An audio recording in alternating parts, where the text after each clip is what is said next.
আসসালামু আলাইকুম। বর্ষাইন জেল থেকে আপনাদের স্বাগতম জানিয়ে শুরু করছি আজকের এই প্রতিবেদন। এই প্রতিবেদনে আমি দেখাতে নিয়ে আসছি গোধূলির শেষ লগ্নে সন্ধ্যা ঘনিয়ে আসছে প্রায়। মাগরিবের আজান হয়ে গেলেই শুরু হবে ইনশাআল্লাহ রমজান মাসের ইবাদতের কাজ। তা আমি চলে আসছি এই মুহূর্তে বিরুলিয়ায় সাদুল্লাপুরে। এই সাদুল্লাপুরে এখানে শখানেক ট্রলার বিভিন্নভাবে এলোমেলোভাবে সারিবদ্ধভাবে, কেউ এলোমেলো কেউ সারিবদ্ধভাবে এখানে আছেন। খুব সুন্দর করে এখানে আছেন। তো আমার সামনে যে বটগাছটা দেখতেছেন হয়তো 200 বৎসরের পুরাতন হতে পারে, এক মুরব্বী বললেন। তো এখান দিয়ে এই ট্রলারগুলো আর কদিন পরে আর চলবে না। এখানে পানি একদম শুকিয়ে যাবে। ট্রলার যাওয়ার রাস্তাটা খুবই কম। জোয়ার বাটা লাগলে হয়তো জোয়ারের সময় যেতে পারবে, বাটার সময় আর যেতে পারবে না।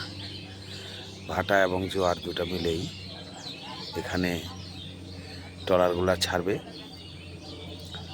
তো ট্রলারের পেছনে ওই পারে যে জমিগুলা দেখতেছেন, মূলত ওই জমিগুলাতে অজস্র ধানি জমি আপনারা দেখতেছেন।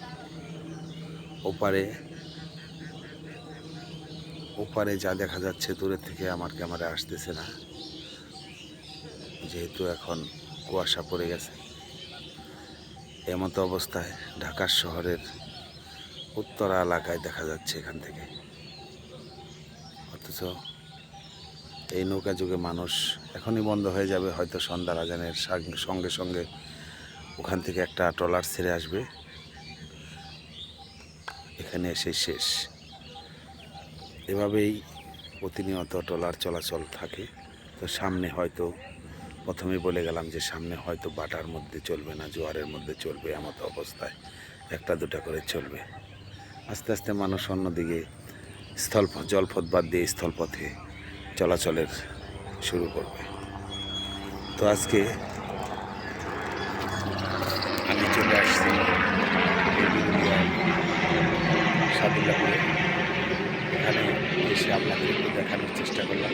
ভালো থাকবেন সবাই, আমার জন্য দোয়া রাখবেন, শরীরটা যেন ভালো থাকে। রমজানের প্রত্যেকটা রোজা যেন আমি রাখতে পারি, 5 ওয়াক্ত নামাজ এবং অন্যান্য যে এগুলা যেন করতে পারি। সে পর্যন্ত ভালো থাকবেন। আল্লাহ হাফেজ। আসসালামু আলাইকুম ওয়া রাহমাতুল্লাহি ওয়া বারাকাতুহু।